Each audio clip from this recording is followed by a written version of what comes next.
Сайн байцгаана уу үзэгчдээ, Шинжээчийн цаг болон эхэлж байна. Өнөөдөр студид Шинжээч Мөрөн болон Шинжээч Батхоорлоо миний би та бүхэндээ дэлхийн дулаарл ба дэлхийн дулаарл одоо хэрхэн хөрөнгөний зах зээлд шинэ чиг хандлагыг үзүүлж байгаа юм бэ талаар ярилцах болно.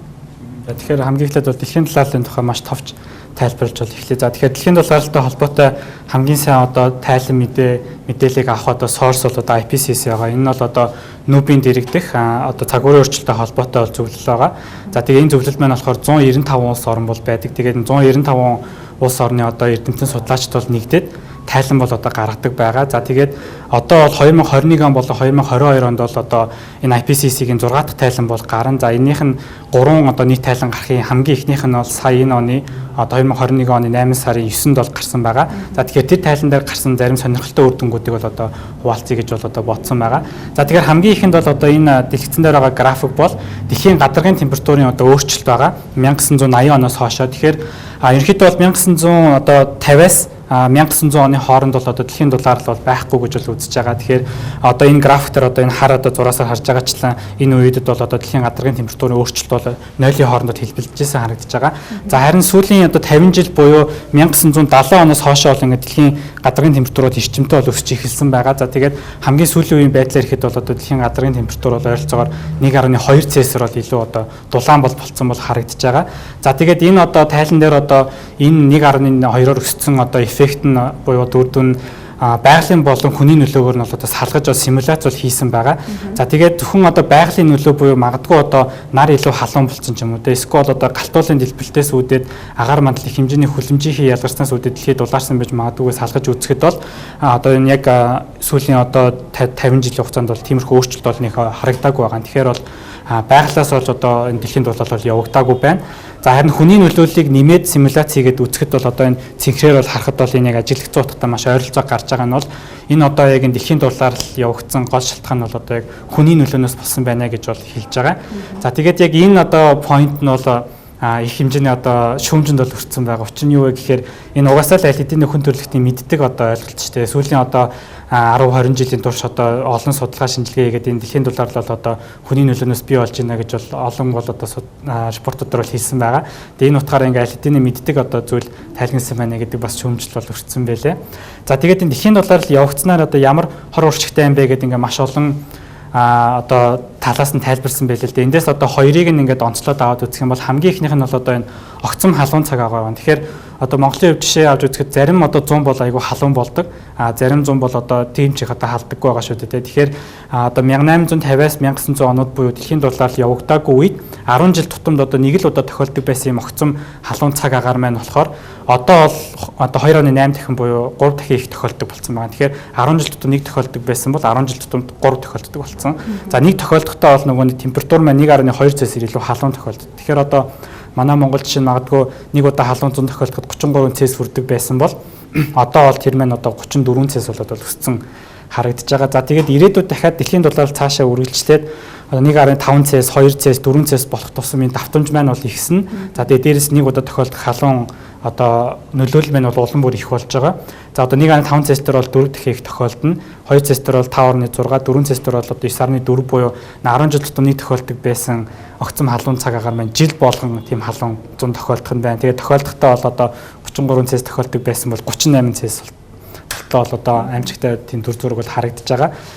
За хоёр дахь нь болохоор хөдөө аж ахуй одоо экологийн гам байгаа. Тэгэхээр үнэтэй адилхан одоо 1850-аас 1900 онд 10 жил тутамд ганц тохиолддог байсан ган гэдэг одоо үзэгдэл маань бол одоо бол 1.7 буюу 5 жил тутам нэг тохиолддог болцсон. Давтамж нь бол 2 дахин ихссэн байгаа. За нэг тохиолдохдоо бол 0.3 стандарт зал дээр илүү хуурай тохиолдог болцсон бол харагдаж байгаа. За тэгээд энэ маань одоо дахиад дэлхийн дулаал үргэлжлээд 4 Цельс хүртэл хүрэх юм бол 10 жил тутамд бол одоо 4 тохиолдно буюу бараг л 2 жил тутамд нэг одоо ган тохиолдох юм эрсдэлтэй бол харагдаж байгаа. Тэгэхээр энэ дээр бол манай дээр ган айгүйх гарч байгаа шүү дээ. Тэгэхээр өмнөх одоо зуншлаг маш муу байсантай холбоотойгоор саяын одоо малын тоо хорогдол маш их гарсан. Тэгэхээр статистикийн хорооны одоо хэлж байгаагаар бол 1 сая гаруй мал хорогдсон гэж байна. Тэгэхээр энэ гантай холбоотой зуншлаг сайн байгаагүйгээс үүдээд малын тоо маш амархан одоо буурсан юутай л. Тэгэхээр үүнийг дагаад одоо махны үн ингээд дагаад өсөж байгаа. Тэгэхээр дэлхийн дулаал бол манай дээр шууд ингээд нөлөөнд гарч байгаа нь харагдчих шүү дээ, тий. Тэгэхээр Дараа нь бол одоо энэ хүний одоо нөлөөгөөр бол одоо дэлхийн гадаргын температур бол одоо 1.1 Цельсиэр өссөн байна гэж. Одоо энийг улам бүр задлаад харах юм бол одоо 1.1-ийн маань одоо 1.5 Цельсийн өсөлт нь маань болохоор дан хүлэмжийн ялгарлал бол эзэлж байгаа. За харин хүмүүс одоо энэ дэлхийн дулаалд бол цоошин одоо сэдв бол биш. Одоо бид нар бол энэ дэлхийн дулаалтай тэмцэх гэж бол бас их олон арга хэмжээг сүүлийн жилүүдэд авч ирсэн байгаа. Тэгэхээр эдгээр одоо арга авч хэрэгжүүлж байгаа арга хэмжээний үр дүнд бол одоо энэ дэлхийн дулаалал нь болохоор 0.4 Цельсиэр бол буурсан байгаа. Тэгэхээр хүлэмжийн хий нөлөөгөөр 1.5 Цельсиэр өссөн. За хүмүүсийн одоо эндээ тэмцэх гэж одоо авч хэрэгжүүлж байгаа арга хэмжээний үр дүнд болохоор 0.4-өөр буураад тэгээ нийтдээ бол одоо 1.1-ээр бол өссөн харагдаж байгаа.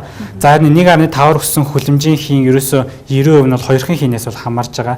Үүнд болохоор одоо нүүрс хүчлийн хий буюу CO2, метаны хий буюу CH4 гэдэг энэ хоёр хийнээс л ерөөсөө болж дэлхийн дулаалд бол явагдаж байна. За тэгээ эдгээр хийнүүдийг одоо ялгарлыг бол одоо эдийн засгийн салбараар наваад үзэх юм бол хамгийн их нь буюу 29% бол эрчим хүчний салбар бол байгаа. Тэгэхээр одоо Монголын жишээн дээр юу гэхээр манай дулааны цахилгаан станц байгаа. Тэгэхээр одоо тог цахилгаан гаргахын тулд бол одоо дулааны цахилгаан станц бол их хэмжээний нүүрс бол төлдөг байгаа. Тэгэхээр энэ эрчим хүчний салбарын цаана бол ерөөсөө нүүрс бол тэр чигээр бол байгаа гэж бол ойлгож болно. За үүний дараа бол 20% нь бол тээврийн салбар буюу одоо автомашинаас ялгарч байгаа утаа гэж бол одоо ойлгож болно. За тэгэхээр энэ автомашинаас болон бусад одоо тээврийн хэсэлд ялгарч байгаа утаа маань болохоор нийт одоо хүлэмжийн ялгарлын 20% бол эзэлж байна. За үүний дараа бол 19% нь бол одоо үйлдвэрлэлийн салбар байгаа. Тэгэхээр үйлдвэрлэлч гэсэн үйлдвэрлэлээ явуулахын тулд нүүрс бол одоо төлдөг ашигладаг. Одоо жишээ нь ганг бол гарахад бол нүүрс бол ашигладаг байгаа шүү дээ. Тэгэхээр үйлдвэрлэлийн салбарын боловсруулж байгаа бас энэ одоо хүлэмжийн хий бол одоо тэр чигээр бас нүүрс гэж бол ойлгож болно. За үүний дараа бол 12% бол ахуй болон арилжааны хэлбэрээр ялгарч байгаа хүлэмжийн хий байгаа. Үүнд бол одоо Монголын жишээн дээр юу гэж ойлгож болох вэ гэхээр манай гэр хорооллын утаа гэж байгаа. Тэгэхээр одоо айл өрхүүд бол өөрсдөө дулаан байхын тулд нүүрс бол төлж байгаа. Тэгэхээр эдгээр төлж байгаа одоо ялгарч байгаа хий маань болохоор нийт одоо хүлэмжийн ялгарлын 12%-ийг бол эзэлж байгаа. За тэгээ 11% нь болохоор одоо хөдөө аж ахуйн салбар буюу одоо мал аж ахуйгаас одоо бохирлоос нь ялгарч байгаа одоо хий буюу метаны хий бол одоо энэ 11% бол эзэлж байгаа. За тэгээд 9% нь бол одоо бусад салбар байгаа. Тэгэхээр эндээс ингээд харахад бол нийт одоо 60% нь бол ерөөсөө л нүүрснээс болж ялгарч байгаа хий бол харагдаж байгаа. 20% нь бол одоо газрын цэснээс ялгарч байгаа бол хийнээс бол болж бол одоо харагдаж байгаа. За тэгээд үүний дараа одоо нүүрс хүчлийн хий ялгарлыг улсаар наваад үзэх юм бол 28% нь бол одоо Хятад бол эзэлж байгаа. Тэгэхээр Хятад бол дэлхийн хамгийн том үйлдвэрлэгч улс орн байгаа. Үүнтэйгээ холбоотойгоор маш хэмжээний нүүрс хүчлийн ялгаруулдаг. За үүний дараа бол Америк нэгдсэн улс 15%, Энэтхэг бол 7% гэж байгаа. Тэгээд энэ Хятад, Америк, Энэтхэг 3 улс нийлээл ерөөсөө нийт дэлхийн нүүрс хүчлийн ялгарлын 50% бол эзэлж байгаа. Тэгэхээр эдгээр улсуудын одоо энэ нүүрс хүчлэлээр одоо ямар арга хэмжээ авах одоо бодлогын нөлөөлөл бол одоо энэ дэлхийн дулаалд бол маш хүчтэй бол нөлөөлнө. За одоо үүнтэй холбоотойгоор Хятад бол яг ойрын одоо жилүүдтэй бол нүүрснийг одоо үнийг бол одоо буулгаж чадахгүй, нүүрсний хэрэглээг бол буулгаж болж чадахгүй байгаа учраас ингээл одоо үйлдвэрлэлийн эрэлт бол айгүй өндөр байгаад байгаа. Харин одоо Хятадын мэдгэж байгаагаар бол 2030 оноос эхлээд бол одоо энэ нүүрсчлийн хий ялгарлаа бол буурч бол эхэлнэ гэж бол хэлсэн байгаа. Тэгээд 2060 онд гэхэд бол одоо нүүрс хүчлийн хий бол ялгаруулахаа болно гэдэг тийм зорилтыг бол тавьсан бол ажиллаж байгаа юм билээ. За тэгэхээр одоо үүнээс үүдээд бол одоо дэлхийн нийтийн одоо хандлага бол одоо дэлхийн дулаалтай холбоотой бол өөрчлөгдөж ирж байгаа. Тэгэхээр түрүүн харсанчлаа ингээ нийт хий одоо ялгарлын 60% нь бол нүүрс байгаа. Тэгэхээр бол нүүрснээс бол татгалзъя те илүү одоо сэргээгт эрчим хүчтэй одоо нарны эрчим хүч одоо цахилгааны эрчим хүч уснаас одоо гардаг эрчим хүчтэй тийм эрчим хүч ашиглая гэдэг рүү бол одоо хандлага бол илүү шилжиж байгаа. За мөн дараа нь бол одоо бензин ашигладаг машин биш цахилгаан ашигладаг одоо цахилгаан автомашин ер нь бол ашиглая гэдэг бас хандлага руу ерөнхийдөө бол сүүлийн жилүүдэд бол эрчимтэй бол шилжиж бол ирж байгаа бол харагдаж байгаа. За тэгээд одоо үүнийг одоо бас юунаас харж болох вэ гэхээр одоо бас энэ хандлага дэлхийн одоо эдийн засагт яаж нөлөөлөх вэ гэхээр мэдээж түүхий эдийн үнд бол нөлөөлнө. Тэгэхээр одоо энэ график дээр одоо нүүрсний үнийг бол ирээдүйн 2035 он хүртэл одоо нүүрсний үнийн таамаглалыг бол харуулсан байна. За эндээс харахад бол нүүрсний одоо үн маань бол одоо ер нь бол буурах хандлагатай бол харагдаж байгаа. За яг сүүлийн одоо 2020 онд бол одоо огцон буурсан энэ маань бол юутай холбоотой вэ гэхээр ковидтай холбоотойгоор одоо үйлдвэрлэлийн эрэлт нүүрсний эрэлт бол маш их хэмжээгээр буурсантай холбоотойгоор үн бол буурсан.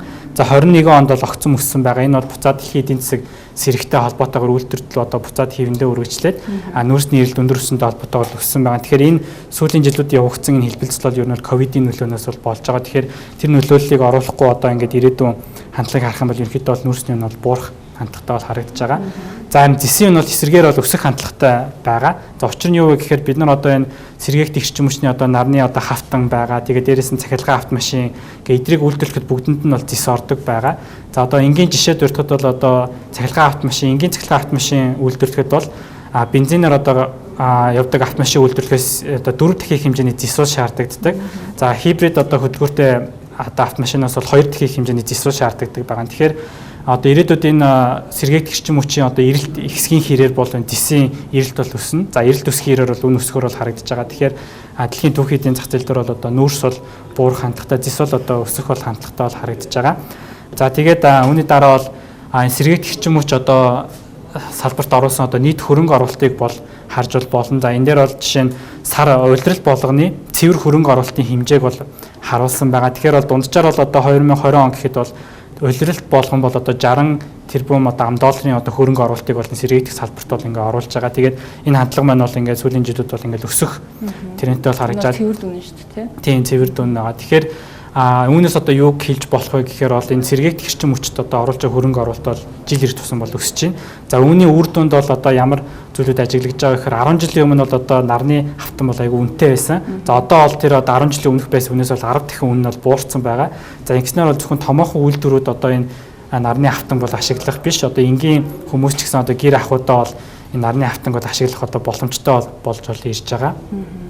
Тэгэхээр дэлхийн дулаар л бол одоо ингээд хөрөнгөний зах зээл дээр бол ирч хүчээ ингээд аваад ирж байгаа өөрчлөлтийг бол оруулж байгаа юм. Тэгэхээр пандемикийн хажуугаар бас дэлхийн дулаарлын асуудлууд маш их ноцтой гарч ирж байна л та.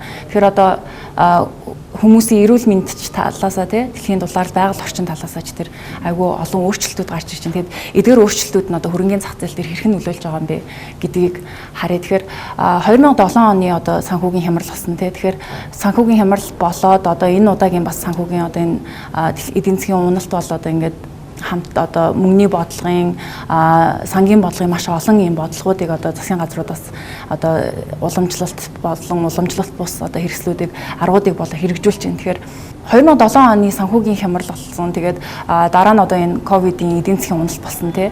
Тэгээ энэ үед одоо ингээд мөнгөний бодлого болон одоо сангийн бодлогоодыг бол одоо дэлхийн улс орнууд тий засгийн газрууд бол авч хэрэгжүүлж байна. Гэхдээ эдгээр одоо бодлогууд эдийн засгийг дэмжих гэсэн энэ орлогууд нь бодит секторт төдийлөн бууж чадахгүй байна. Харин хөрөнгөний зах зээл рүүгээ хөрөнгийнхаа үнийг өсгөөд харин хөрөнгөний зах зээл рүүгээ хөрөөд байна гэсэн тийм судалгаа байлаа. Тэгэхээр хөрөнгөний зах зээл нь бол одоо бодит эдийн засгаас бол 2 дахин өссөн дүр зурагтай харагдаж байгаа.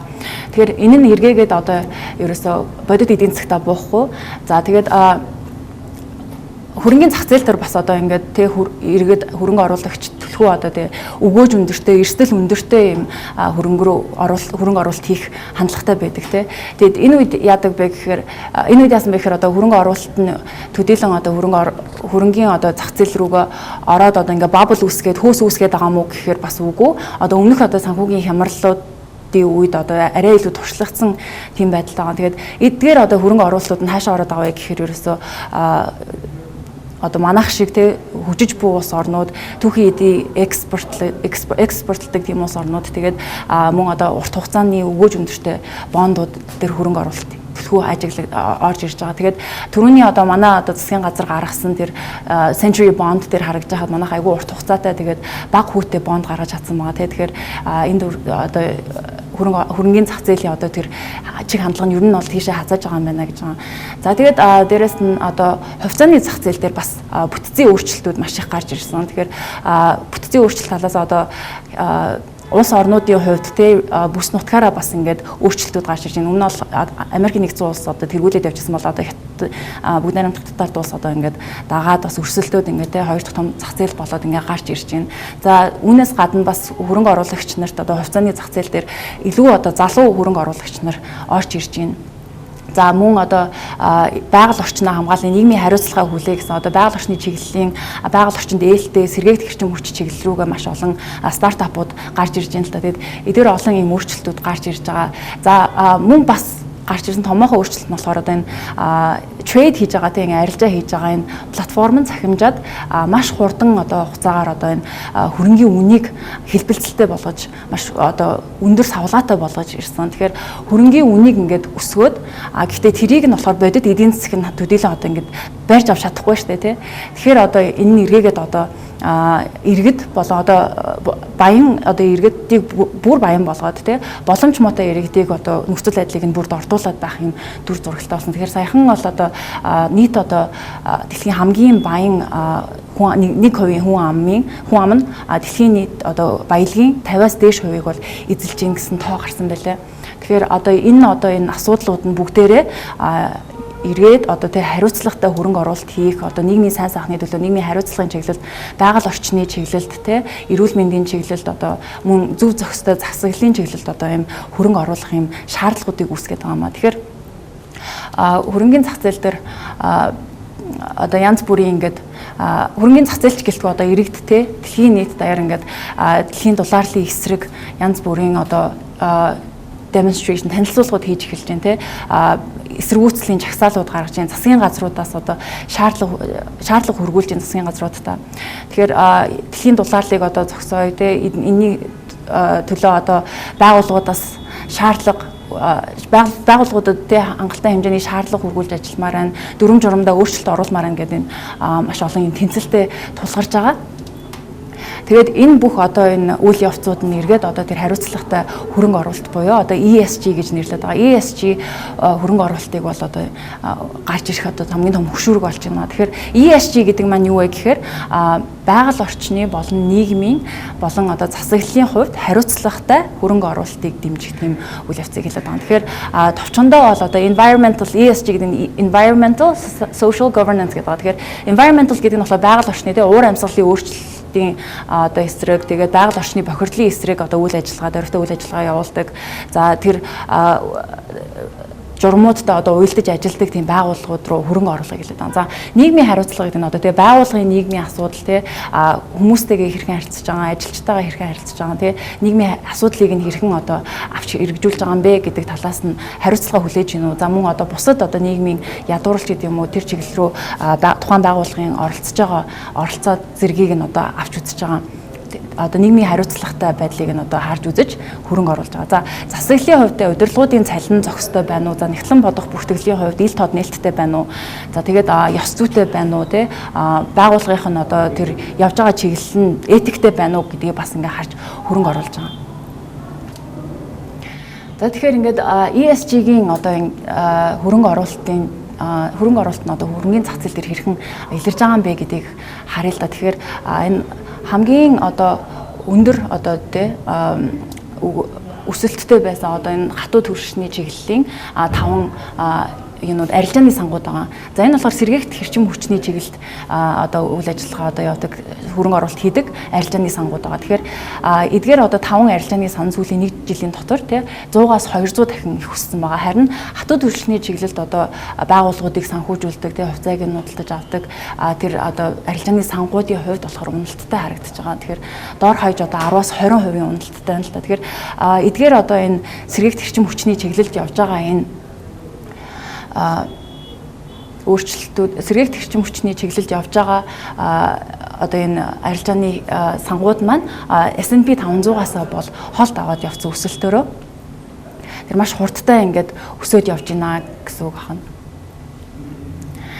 За харин Global Ногоон бонд гэж бас байгаа. За ногоон бонд гэдэг нь юу вэ гэхээр одоо хөрөнгө оруулалтын сан байгаа тий. Хөрөнгө оруулалтын сангийн бүх одоо хөрөнгийг 100% зөвхөн одоо сэргээгт хэрчим хүч тий байгальд ээлтэй технологи тэгээ байгальд ээлтэй одоо янз бүрийн байгууллагууд руу хөрөнгө оруулдаг тийм сангууд байгаа. Тэгэхээр бондоо тэгж одоо хөрөнгө оруулдаг. Тэгэхээр эдгээр одоо энэ сангууд нь бол одоо 2018 оноос хойш 20 он 2 жилийн дотор бол 2 дахин өсөөд 1 их 80 ам доллар хүрсэн ийм маш хурдан өсөлттэй харагдаж байгаа. Тэгээд нэгдүгээр одоо тэр шаардлага нь бол одоо бүх хөрөнгөө тэр байгальд ээлтэй хөрөнгө оруулалт руу хийн. Хоёрдугаар шаардлага нь болохоор ингээд бүх хөрөнгө оруулагчдаа тэр мэдээлэл нь ил тод нээлттэй байна гэсэн шаардлага. Тэгээд гуравт нь бас шинээр гарч байгаа одоо нөө бонд бондын одоо ногоон бондын зарчмууд гарч байгаа. Тэгэхээр нийт одоо ногоон бондын одоо сангууд нь бүгдээрээ тэр зарчмуудын дагуу тэр зарчимтай уялдж байгаа тэр байгууллагууд руу хөрөнгө оруулалт хийнэ гэсэн үг. За мөн өөрчлөлт бас хаана гарсан бэ гэхээр цахилгаан машины одоо стартапууд дээр өөрийн хөрөнгийн санхүүжилт маш ихээр гарч ирсэн. Тэгэхээр 19 онд бол одоо 2 тэрбум $ын санхүүжилт хийжсэн бол 20 онд бол 30 тэрбум $ын санхүүжилт бол стартапууд дээр орсон юм байна. Яг цахилгаан машины стартапууд дээр. Тэгэхээр эндээс харахад бол одоо цахилгаан машины нийлүүлэлтийн сүлжээ одоо тэр түүхийн хэд зэрэг нь одоо өсгөөс өрөөртгөө харагдаж байна л да. Тэгэхээр одоо энэ дөр бол зөвхөн одоо стартапууд бол харагдаж байгаа. Тэгээ энэ нөлөөлөл маань бол дан ганц стартап дээр одоо явагдсан юм уу бас үгүй байгаа. Тэгэхээр одоо бүх одоо том компаниудад ч гэсэн бол одоо энэ өөрөөнгийн өсөлт бол одоо өөрчлөгдөж байгаа бол харагдаж байгаа. Үүнийг одоо юунаас харж болох вэ гэхээр одоо энэ дээр бол одоо зах зээлийн үнэлгээгээр топ 2-т бичигддэг энэ цахилгаан машин одоо үйлдвэрлэдэг компаниудын хувьцааны үнийг бол харуулсан байгаа. Нэгт бол Америкийн Tesla компани байгаа. Хоёрт бол одоо Хятадын одоо NIO компани бол байгаа. Тэгээд эдгээр компаниудын хувьд ч гэсэн 2020 онд бол хувьцааны үн бол огцом өссөн бол харагдаж байгаа. Тэгэхээр ер нь бол 2020 оноос хойшоо бол одоо энэ яг цахилгаан автомашины одоо хэрэглээ эрэлт бол одоо яг огцом өсөж байгаа нь бол бас жижиг дунд одоо стартап компаниудад ч одоо хөрөнгө оруулалтын хэмжээ нь асар өндөрт өсөж байгаа. Аль хэдийн байр суурь олсон компаниудын хувьд ч гэсэн одоо хувьцааны үн бол аягүй өндөр өсөж байгаагаар бол харагдаж байгаа. Тэгэхээр эндээс одоо дүгнээд одоо хэлэхэд бол хүмүүс бол одоо яг энэ дэлхийн дулаалтай холбоотойгоор одоо энэ бензин одоо шатаагаад CO2 ялгаруулъя биш цахилгаан автомашинаар одоо явдаг болъё тий одоо бусад юмудаа ч гэсэн ер нь ногоон байлгая гэж бол хичээж байгаа нь бол харагдаж байгаа. Тийм байна. Тэгэхээр одоо ингээд дэлхий дээр ESG хөрөнгө оруулалт айгүй их одоо ингээд сэргээд явж байгаа юм байна. Манай дээр бас хөрөнгө оруулалтын сангууд үүсээ тэг хөрөнгийн зах зээл манаас ингээд одоо хөгжөөд явж байна. Тэгэхээр удахгүй ирээдүйдээ хөрөнгө оруулалтын сангууд үүсээд ирэхээр тэг хөрөнгө оруулагч нар маань илүү одоо байгаль дэлтэй нийгмийн хариуцлагатай тийм хөрөнгө оруулалтыг хийгээч гэж ер нь одоо сангуудаас шаардна тий. Тэгэхээр санхүүгийн секторт ер нь бол ийм ESG руу бас ингээд тодорхой хэмжээний одоо тэр портфолиогоо ESG руу чиглэсэн ийм бодлогод явагдах байхаа гэж ер нь итгэж байна. Тийм манай арилжааны банкуд ч гэсэн одоо ер нь бол ногоон санхүүжилттэй холбоотой зээлүүд бол бас гаргаад эхэлсэн байгаа. Тэгэхээр бол энэ төрлийн өөрчлөлтүүд бол бас санхүүгийн зах зээл дээр ч гэсэн мэдэрчээр бол харагдаж байгаа тийм. За тэгэхээр өнөөдрийн дугаар маань үгээр өндөрлж байна. Дараагийн дугаар хүртэл баяр таа.